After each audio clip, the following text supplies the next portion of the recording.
Como saben, todos los domingos publico un podcast de bolsillo que es de solo audio que nos conecta con casos de la vida real. El caso que escuchamos ayer domingo nos conectó con la situación de una mujer que ha pasado por muchas situaciones complicadas en la vida porque lamentablemente cometió un delito y terminó privada de libertad. La invitada del día de hoy es una abogada a la que admiro muchísimo, se llama María Francia Riccardi. Ella es especialista en derecho penal, creadora además de contenido legal a través de sus redes para educar e informar. La pueden seguir en Instagram como Legal María Francia Riccardi. Con ella vamos a hablar de lo importante de la reinserción social, de casos como en el que escuchamos en el podcast de bolsillo de esta mujer, de cuál es la importancia de que no sea solo investigar qué sucede después de que una persona es privada de libertad, sino que cómo desde la educación ayudar a estas personas a regresar de una forma no violenta a la sociedad.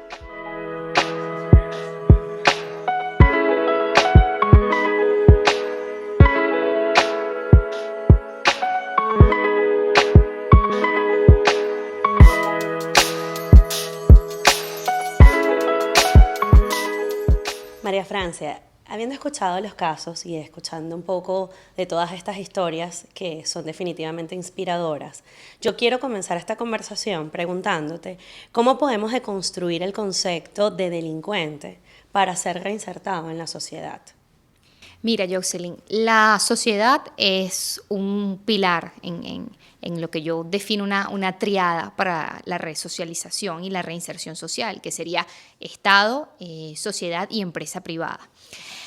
Hace muchos años que ya la criminología, la ciencia que estudia el comportamiento del delincuente, nos adelantó que el delincuente no solamente era el que cometía actos grotescos y violentos, como el homicidio, la violación, el secuestro, el robo.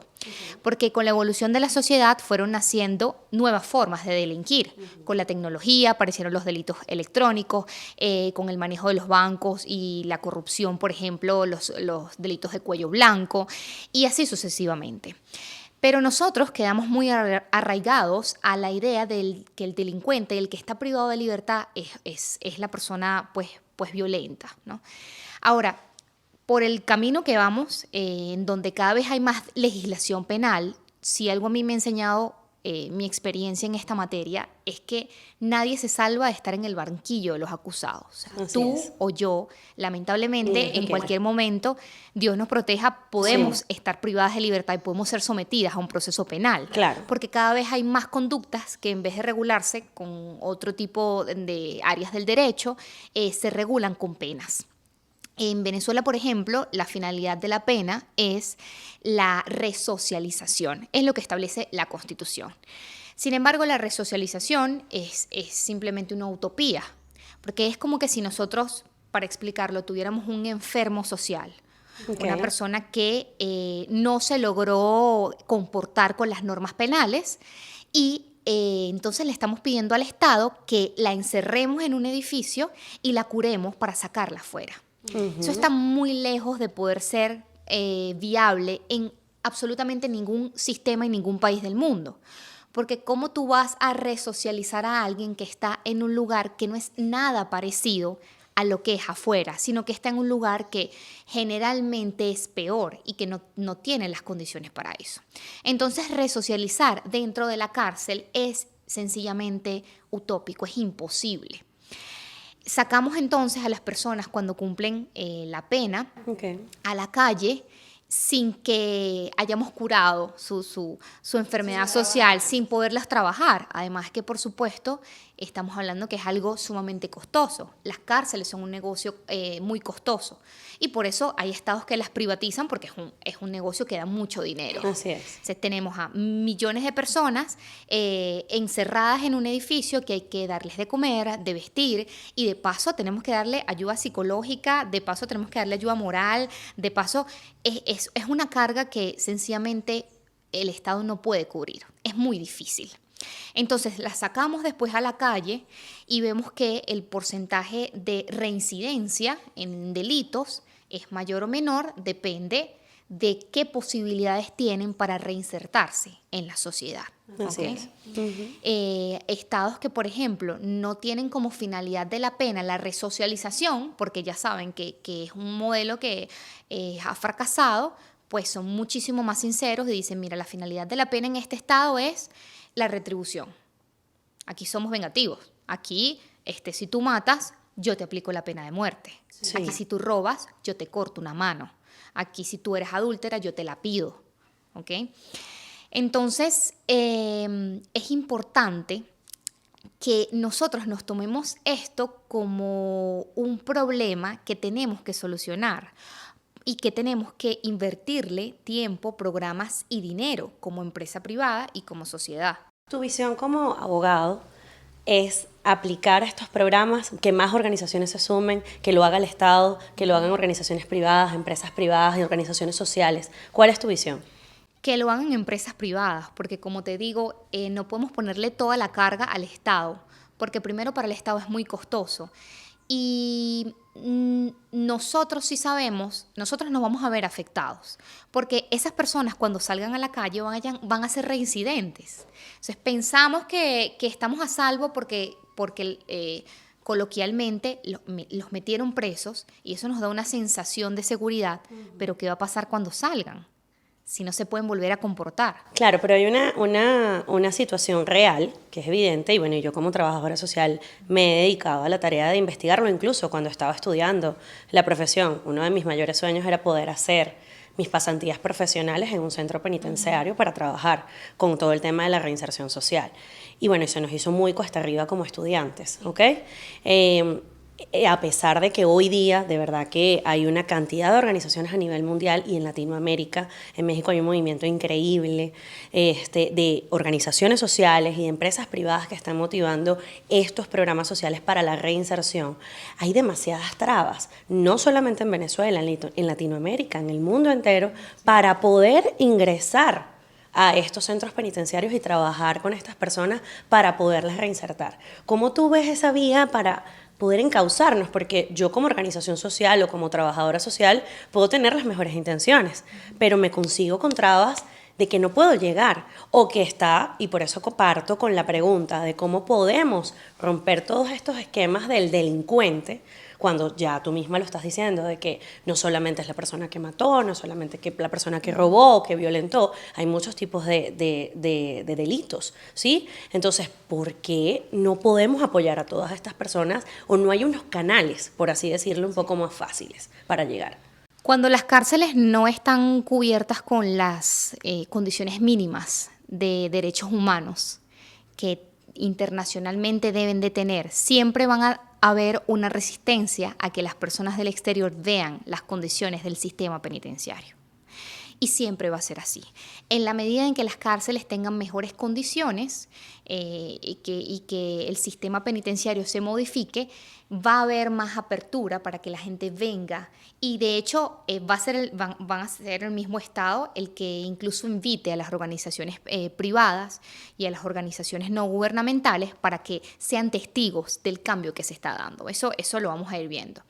Yo considero, sin embargo, que ha habido un cambio importante en los últimos años, porque hay que reconocer, ¿sabes?, lo bueno y lo malo, Sí. por lo menos en el sistema penitenciario venezolano. Hay muchas cárceles con orden cerrado y que, bueno, han cambiado a pasito ciertas cosas. Sin embargo, yo creo que no debemos dejar de intentar. Este es un tema que a la gente no le preocupa. ¿Qué dice la gente? Nosotros como sociedad. Porque yo me tengo que ocupar de una persona Que le hizo daño a que le hizo daño a otra. A mí, ¿qué me importa? Y es lo que te digo, sí nos importa, porque esa gente se nos va a devolver. Y nos debería importar en qué condiciones se nos devuelve a la sociedad. Si se nos va a devolver como individuos útiles para sus familias y para nosotros, o se nos va a devolver como un incremento de la tasa de la delincuencia. Este es un tema que incomoda muchísimo, que la gente dice, pero ¿por qué tú vas a destinar recursos, recurso humano, económico, para apoyar a una persona que dañó a otra? Pero también es cierto que no todos los que están allí dentro dañaron a otros. Claro, y eso sube y baja dependiendo de cómo sea el sistema de justicia de cada estado. Pero por supuesto que siempre hay muchos inocentes privados de libertad. Sí. Que bueno, como dicen, es mejor un culpable afuera que un inocente adentro. Sí. Yo creo que parte del cambio que tenemos que hacer como sociedad, de entender que el ser humano tiene una capacidad infinita de cambiar, para bien o para mal. Todos somos capaces de todo. Siempre lo digo. Mira, lo que más yo he visto es gente que tiene reacciones o comete delitos, incluso violentos. Nunca sabes cuándo en un arrebato de dolor intenso o de rabia o inducida a causa de violencia o No inducida estamos por el justificando, alcohol, pero tú puedas matar a alguien. O como a veces cuando la gente me pregunta, bueno, ¿tú serías capaz de defender a un homicida? Pero por supuesto, claro, porque yo vivo de eso. Y a un violador y un secuestrador y a todos. Y tengo clientes, o sea, de todo tipo si considero que me interesa el caso. Porque yo siempre les pongo este ejemplo. Digo, si tu hijo estuviera amenazado por una persona y la única opción que tú tuvieras para salvarlo fuera agarrar un objeto o una pistola o lo que tuvieras y arremeter en contra de esa persona para salvar a tu hijo, lo harías, sin duda alguna. una madre jamás lo dudaría. Sin duda alguna, me dice, le digo, bueno, pero esa persona que tú mataste para salvar a tu hijo también tenía hijos, también tendría madre. Y esto va a tener consecuencias. Y te convertiste tú en un homicida. No, pero es que es diferente. No, no es diferente. Entonces nunca sabemos cuándo podamos ser nosotros los que están en esa situación. Nos gustaría que la sociedad nos rechazara y nos dijera, tú eres un homicida. O sea, sería justo que nosotros dijéramos, no, es que yo lo hice para salvar a mi hijo porque tú sabes que... No, o sea, no hay distinción en ese sentido.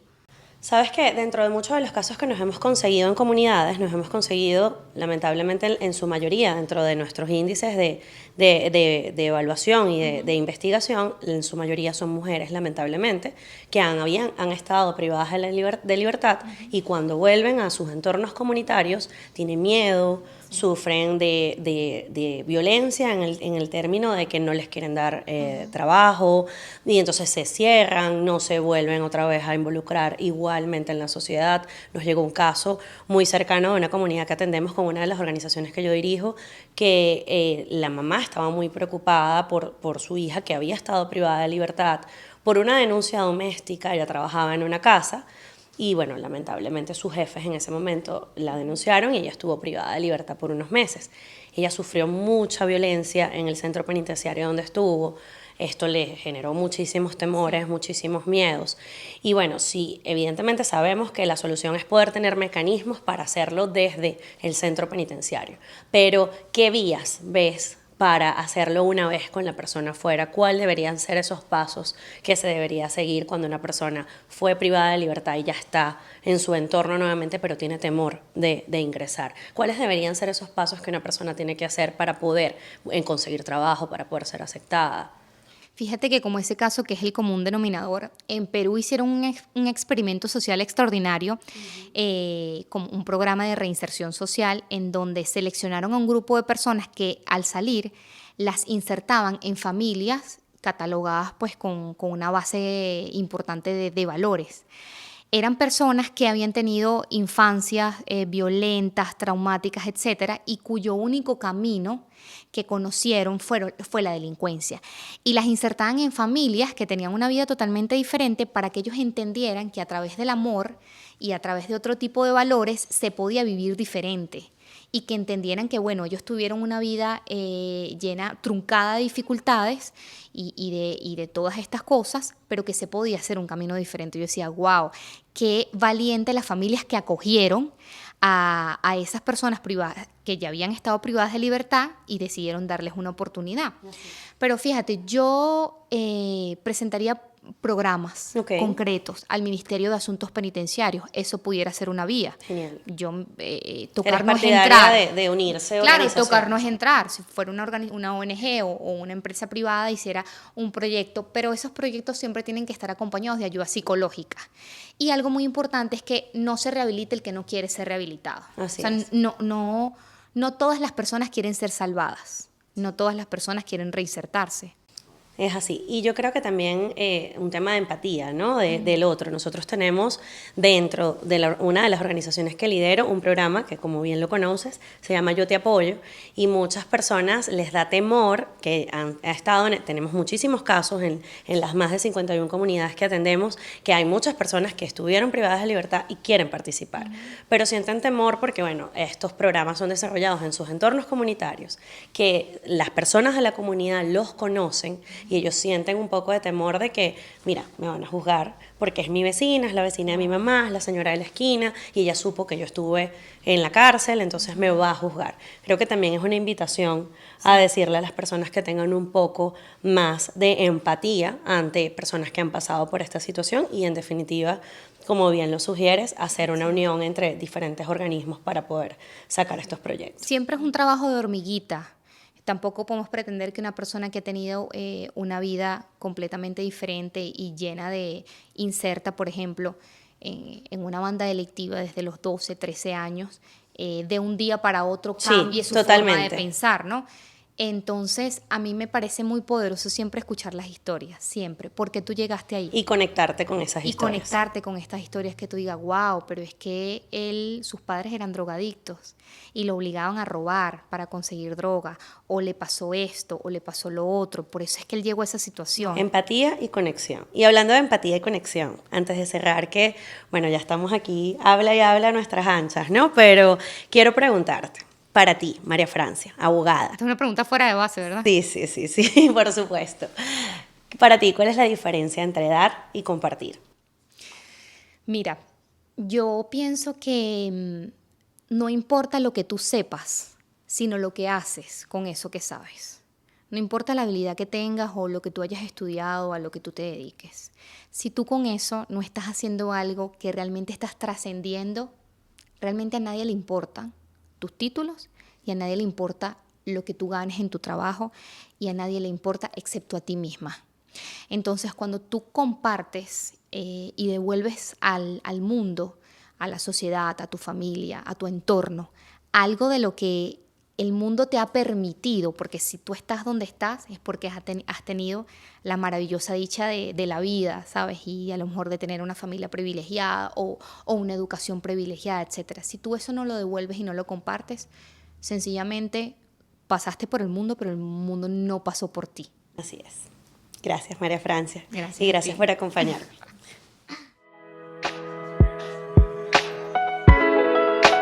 Quiero darte las gracias por acompañarme y agradecer a quienes hicieron posible este espacio. Esto fue Más que un aporte. Mi nombre es Joxany Porco. Soy una trabajadora social y espero que hayas disfrutado este episodio. Déjame tus comentarios y compártelo con personas que creas que puedan conectar con el tema. No olvides suscribirte a mi canal y estar atento a nuevos episodios.